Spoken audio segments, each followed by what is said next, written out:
All right, here's one of the games from the tournament today. This is Quinn's game. All this is pretty much textbook. The only thing I'm going to criticize is I'd rather have knight to e2 so you can push the f pawn.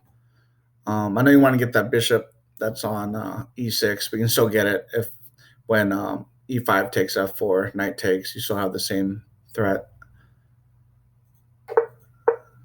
So I see what you're doing. So you trap the bishop e6, you get the trade off, and then you get the castle. All this is good. Here, I would actually not bring the bishop back until it's threatened. So I wouldn't waste a move. I'd do rook f2 now. Because what happens is you force black to support the knight. You have good outpost. On this move, I wouldn't. I mean, you have a threat on the queen, but after that, it becomes a weakness. So I wouldn't open up the h diagonal here, h3 diagonal to the queen. Instead, I would do a rook, maybe rook up, and then double the rooks.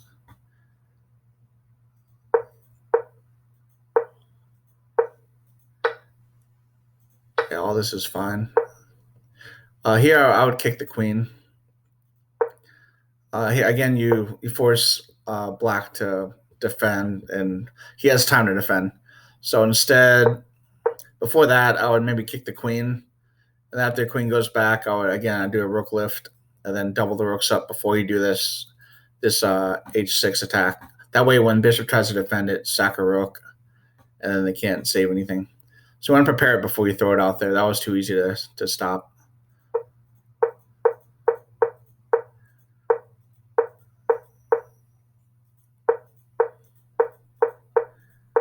Yeah, I mean, I like that you're drawing the pawns away from the king.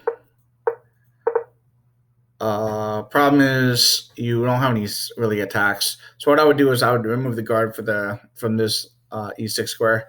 I would trade bishop for knight, and then I would get the bishop on e6 to kick this rook, and that's annoying for black the rest of the game. That allows you to push this if you want to. Okay, now you trade it, but you sack. You sack the bishop for 2 pawns, but I'd rather put the bishop on e6.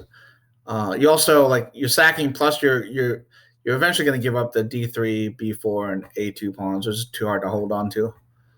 So I mean, the problem with this position is it's solid in the middle game, but if you start separating the pawns up, these are all going to go away quick, and then black's queenside will queen. So it's really nothing much here that's left to do. Black's too safe. Here I would push e5. E5 is a good push. Pawn can't take it because the rook over there is free. Bishop can't take back. It's pinned. So you have a nice walk up the center of the board with these 2 pawns. These pawns get to the 6. They pretty much equal a piece. So he's blundered the queen here. And that's pretty much it. I skipped the second game. Second game was you had the advantage. You just gave up a back rank mate. So I'll skip to this game. All right, so it starts out as a perk, but then you turn to a French advanced variation. But in the French, you have to remember you want to get the c5 pawn push so you can break up the middle pawn structure. If you don't, now these pieces are going to be pinned in. Like the bishop can't go anywhere. This bishop can't go anywhere. This rook can't go anywhere. This knight has no good squares to go to. So really, you're limiting your options with attack possibilities. I mean, this is good. You're trying to open up space. I would maybe slide a rook to d8, maybe, to give tempo. The queen's going to move after they see that. Yeah. Okay, here you can actually sack rook for knight.